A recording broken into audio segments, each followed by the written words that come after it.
নওগাঁ হাসাইগাড়ি বিল ঘুরতে গিয়ে বিলের একদম শেষ মাথায় জনমানবহীন স্থানে একটি ছোট পরিবারকে একটা ঝুপড়ি ঘরে বাস করতে দেখলাম। আশেপাশে 1 কিলোমিটারের মধ্যে শুধু পানি আর পানি, কোনো মানুষের বসবাস নাই, নেই কোনো বিদ্যুৎ সংযোগ বা ন্যূনতম কোনো নাগরিক সুবিধা। তবু একটি পরিবার বাস করছে এখানে।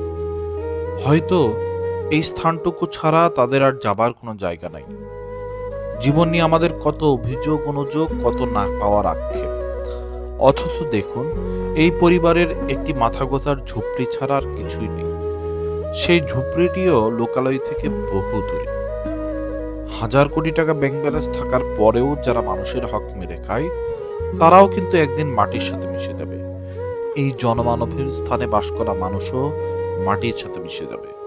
ভাগ্যের নির্মম পরিণতিতে দুইজনেরই গন্তব্য হবে নিশ্চিত মাটি।